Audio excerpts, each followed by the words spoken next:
Au nom du Père, du Fils et du Saint-Esprit. Amen. La paix de Jésus soit dans votre maison, sa paix et sa joie. Alléluia. Salut à tous, j'espère que vous allez bien. Nous sommes tranquillement dans ce mois de juillet, magnifique. Loué sois-tu Jésus. Alléluia.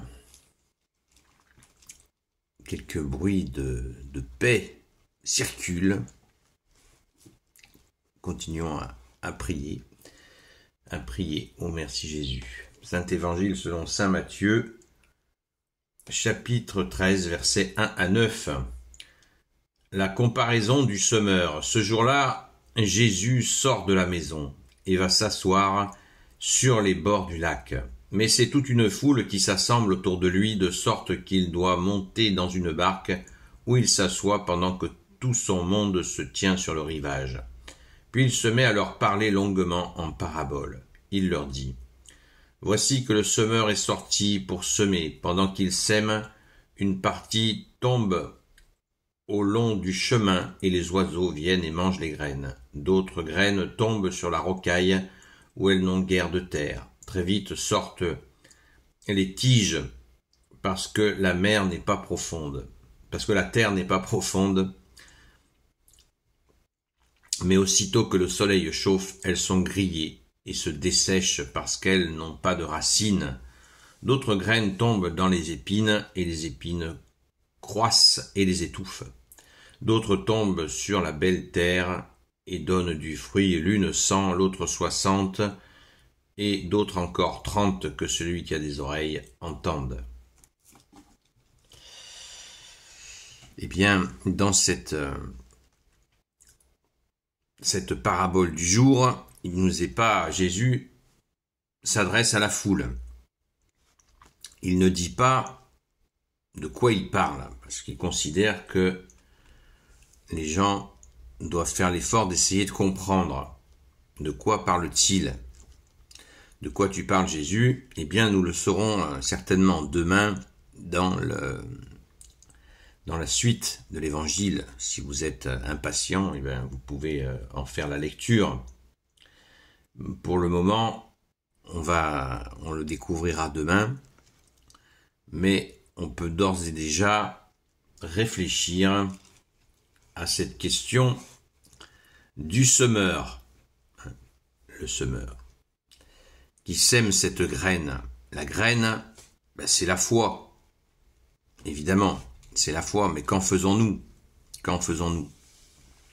Est-ce que cette foi, on va considérer que c'est notre plus grand trésor, comme tu l'as dit, Jésus, dans une autre séquence d'évangile ? Je rappelle que pour comprendre une parabole, pour comprendre l'évangile, il faut souvent avoir plusieurs lectures de l'évangile qui s'entrecroisent afin que nous puissions comprendre. Quand Jésus, tu nous dis, là où est ton cœur, là aussi est ton trésor. C'est la foi. C'est ta sainte présence, bien sûr. Quand tu nous dis, Jésus, cherche le royaume des cieux et sa justice et tout te sera surajouté. C'est la même foi.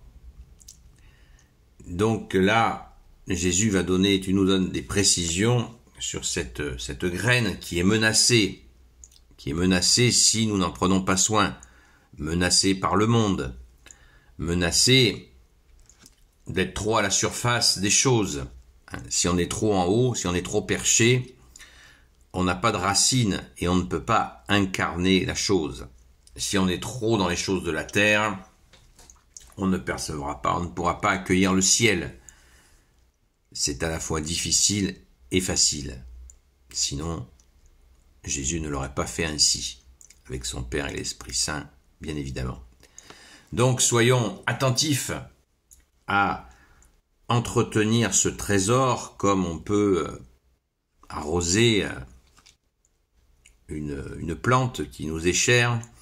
Et bien plus encore, nous allons chercher ce qui peut entretenir. Il y a aller à la messe, bien sûr, prier tous les jours, le fameux chapelet que nous a donné notre Sainte Mère Marie, bien sûr, agir à faire du bien autour de nous, Tout cela entretient, bien sûr, notre flamme. Entretenir cette flamme, et bien plus encore que la flamme, ta sainte présence en nous, Jésus, puisque Jésus, tu nous dis, si vous écoutez ce que je vous dis, si vous le mettez en pratique, mon Père et moi viendrons faire notre demeure en vous. Vous vous rendez compte de la grâce? Mon Père et moi viendrons faire notre demeure en vous.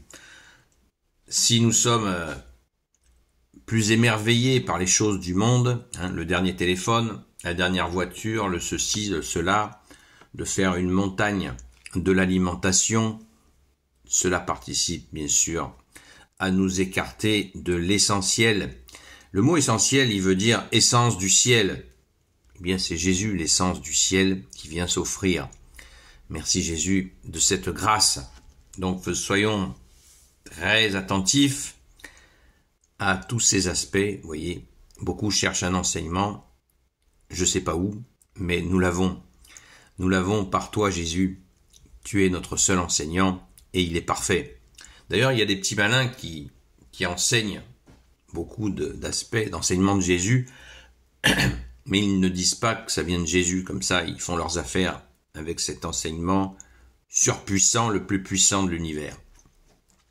Voilà, c'est de l'escroquerie, parce que diffuser l'enseignement de Jésus sans dire que ça vient de Jésus, c'est vain. On ne peut pas faire du Jésus sans Jésus, puisque Jésus non seulement nous enseigne, mais il est le seul à nous donner la force de le mettre en œuvre.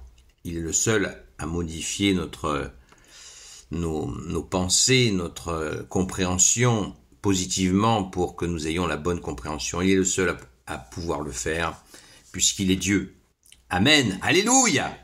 Gloire soit au Père et au Fils et au Saint-Esprit. Amen. Ô Jésus, toi qui peux tout et qui porte tout, toi le Sauveur, toi l'Emmanuel, je te confie toutes celles et ceux qui regarderont cette vidéo ainsi que leurs proches selon ta seule volonté, ô Jésus. Sainte Marie, Reine des cieux, toi l'Immaculée Conception, toi qui écrases le serpent, toi qui as la lune sous tes pas, toi notre Mère, Notre-Dame, Saint Joseph, toi le juste et le saint, toi le sage, toi la terreur des démons, toi le saint gardien de la Sainte Église catholique apostolique, Sainte Marie-Madeleine, notre chère Sainte Patronne, et vous, tous les saints et saintes, amis de toi Jésus, Saint Michel Archange qui est comme Dieu, Saint Gabriel Archange, Saint Raphaël Archange, et vous tous les anges qui servez Jésus, je vous confie toutes celles et ceux qui regarderont cette vidéo, ainsi que leurs proches, selon ta seule volonté, ô Jésus.